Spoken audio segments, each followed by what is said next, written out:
Have you ever looked at a disappointing grade and felt like your hard work was completely wasted? In that moment, it's easy to feel like failure is the end of the road. But what if it isn't a wall? What if it's a doorway? Today, you'll hear the story of a student who discovered how to turn setbacks into the ultimate fuel for success. By the end of this video, you'll have a completely fresh perspective on how to handle your toughest days. There was once a student named David who dreamed of becoming an engineer. He wasn't the naturally smartest student in his class, nor was he the fastest learner. But he believed that consistent hard work could bridge any gap. For months, David dedicated his evenings to studying. He filled notebooks with formulas, solved hundreds of practice questions, and turned down weekends with friends. When the day of the final exam arrived, he walked in feeling nervous but ready. Weeks later, the results were posted. David searched the list for his name. When he found it, his heart sank. He had failed. The world around him seemed to blur. While his classmates celebrated, David quietly folded his result sheet and walked home. That evening, he sat at his desk staring at the paper, facing the same heavy doubts that so many students experience. Maybe I'm just not cut out for this. Maybe this dream isn't meant for me. For a few days, he couldn't bring himself to open a textbook. Every page felt like a reminder of disappointment. Seeking a change of pace, David visited his grandfather, a man who had spent his entire life repairing broken machinery. As David explained his setback, his grandfather listened quietly. Then he smiled and handed David a rough piece of coal. Confused, David asked, "What am I supposed to do with this?" "Hold it tightly," his grandfather replied. David did. "It's just dirty and rough," he said. His grandfather nodded. "Do you know what that coal experienced before it became what it is? It spent years under immense pressure. Without that pressure, it would never have the potential to become something incredibly valuable." Failure is just pressure, David, and pressure doesn't destroy capable people. It reveals what they are truly made of.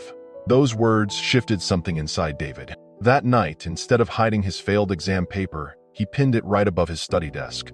It was no longer a symbol of defeat. It was a roadmap of unfinished business. The next morning, he changed his approach. Instead of asking, "Why did this happen to me?" he asked, "What is this page trying to teach me?" He analyzed every single mistake. He realized he had rushed through the complex questions and memorized topics instead of actually understanding them. He uncovered weaknesses he hadn't noticed before. Every mistake became a lesson. Every lesson drove an improvement. Months passed and his confidence returned, not because the material got easier, but because he grew stronger. When the next exam cycle arrived, David still felt the nerves, but this time, he wasn't running from the fear of failing. He was prepared for the challenge. The results came out. He looked for his name. This time, he didn't just pass, he ranked among the top students in the class. His peers congratulated him, some even calling him naturally talented. They didn't see the long nights of rebuilding his foundation, or the tears behind his first attempt. They only saw the final result. Years later, David became a successful engineer. Whenever younger students asked him the secret to his success, he never credited luck or raw talent. Instead, he would smile and say, "My greatest teacher was the exam I failed. It didn't stop my journey, it gave me the exact map I needed to move forward." Every failed test, every rejected application, and every setback carries hidden data for your growth. Failure isn't proof that you lack capability. It's simply proof that you are in the middle of learning. The students who succeed aren't the ones who never fail. They are the ones who refuse to let a single result define their identity.